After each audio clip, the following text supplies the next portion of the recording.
All right, this is CTI 110. It is Tuesday, November 16th in the morning.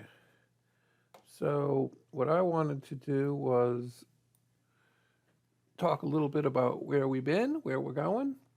So, we've gotten through, last week was the assignment for CSS, which I have not graded yet. I'm sure everybody did great. Before that, we did HTML. And this week, we're going to look at, or the last few weeks of this semester, because we only got 3 or 4 weeks left, looking at SQL and namely MySQL, which is a free, open source, powerful version of SQL many organizations use. So what you see in Moodle is I've got a little item about search engines, which you can read up on how to search more efficiently, let's say, in the Google world.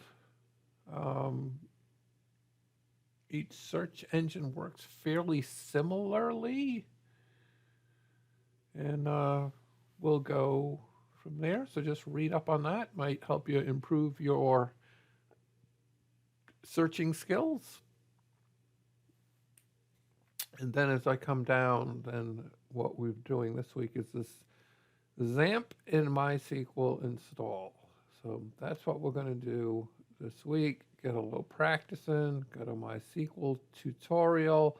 You don't see this stuff because I've gone through a couple different versions of it. And let's talk about the installation. Because what I am showing you here is VMware. So this is Windows 10 running Windows 10 in a virtual machine. So as you can see here, I've got a few different operating systems in here. It's a thought. You may want to do that. You can go to VMware.com and download their VMware Workstation Pro. You just got to register and you get a 30-day trial. So that might be an option for you. Or I'm assuming the bulk of you have Windows 10, you can install it directly on your computer. That's what I did on my work computer.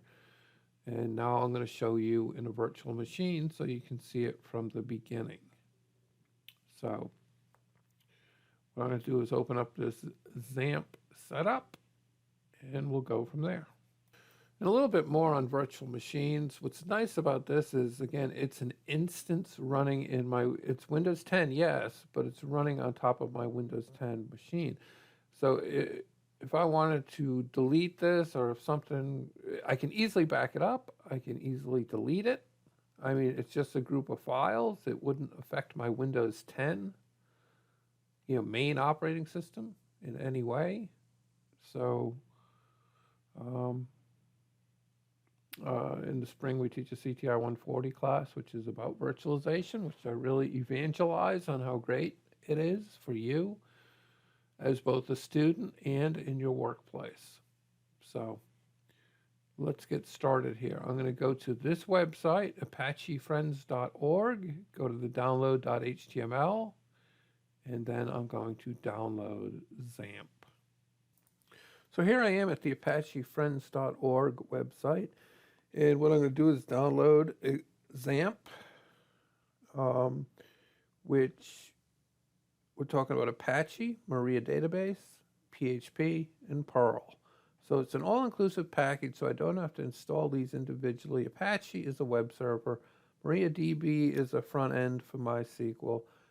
PHP and Perl, you programming students know that better than I do. So there are ways to modify websites with, very neat add-ons.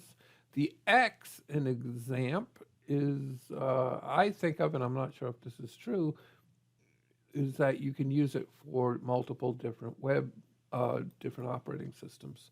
So if you look, there's XAMPP for Windows, XAMPP for Linux, XAMPP for OS X. So I chose this one for you guys because I was thinking I started doing it with XAMPP, which is a different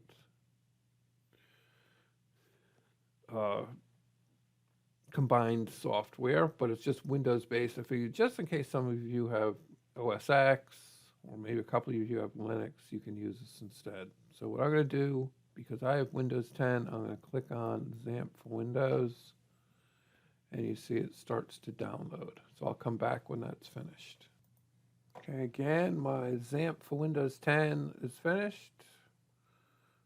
I'll click here, using Chrome in this case. And I'll click yes. And I'm just going to do basically the defaults here. You're just going next, next, next. So, yeah. So go next. And again, I'm not going to change anything. Next. And the root of C is fine. English. Next. And then let it fly. I'll click next. And now it'll begin the installation process. All right, so a few minutes later, I come up with this Windows security alert about the web server. I'm going to click private and public, allow access, and I will say finish. So this is the XAMPP control panel version 3.30. So you can see Apache, MySQL, FileZilla, which is an FTP program, Mercury, which is an email program, and Tomcat is a way of the Apache server working with Java, or at least how I understand Tomcat. And you notice none of them are started, so we will need to start them as well. So I had the XAMPP control panel start automatically, and it told me about a security warning where we should have it run with administrator rights. So let me show you how to do that. Click your start button, go to the XAMPP control panel, or you can come and find it down here. And find the control panel, and if you right click on it, you can see you can run as administrator. Say yes. And there you have it. So I don't have that error message you saw earlier. So to start the items we need, I'm going to use Apache in MySQL. So I'm going to click Start. And then I'm going to click Start on MySQL. And again, we get that same message we saw when we were installing the control panel about allowing access. It's just local to our machine, so it really should be fine. And off it goes. So what I'm doing here is not setting it up as a service. So what a service is in Windows is it starts on its own. I'm just going to manually have it start. So each time I go and work on one of these projects, I'm going to have to make sure I come in, do each of my modules, and then start it individually. And just to quickly explain a little bit about this control panel, what you're seeing here is that I do not have it set up as a service. So it's not going to start on its own. I'm going to manually start it. So these X's just mean that. That's fine. You see then Apache and MySQL both are running, and I've already clicked start, and the green means they are currently running. So just those two are running. PID is a program identification. If you wanted to, you could. It's a long story, but you could do a task list and shut it down with the PID number. But you see what ports they're running on. So let's take a look and see if we can get to it. So what I'm going to do is type in my web browser, which I installed Chrome, by the way. I'm not a huge fan of the Microsoft products.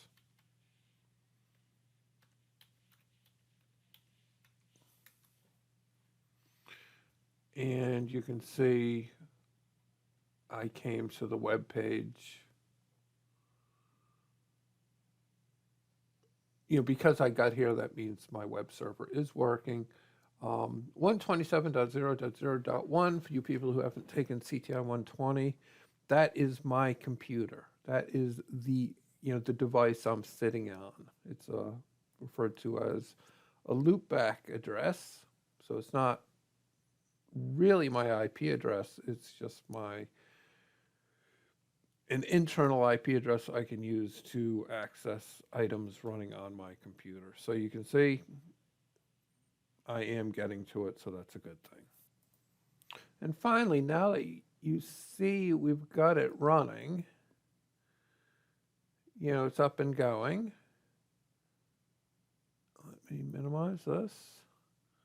And you see my control panel. Let's take a screenshot. I'm going to type in snip for the snipping tool. And I'm going to go new. I'm going to drag across. I'm going to save it. And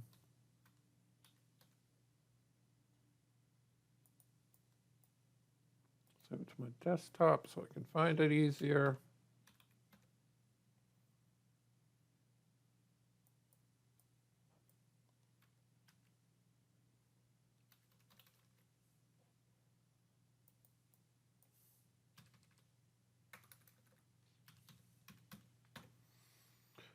Sometimes virtual machines get a little picky about this. I'll minimize this. And for the assignment, let me back up.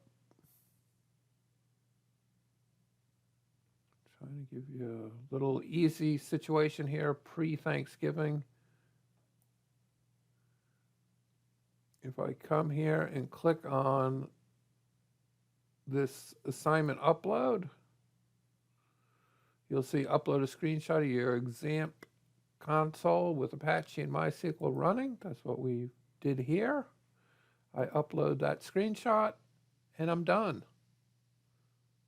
All in 12 minutes. So on top of that, what I would suggest is work ahead. This first one's easy, right? What I would do is look at, come on. I've got a tutorial up here for MySQL to get you familiar with it. What you can do is, I would work ahead if I were you guys. In your control panel, if you came across on the MySQL, if you went to shell, you see it takes you right to here, so I can get to the command line stuff and I can work within here. So, it's more of the second part where we really get into working at the command line.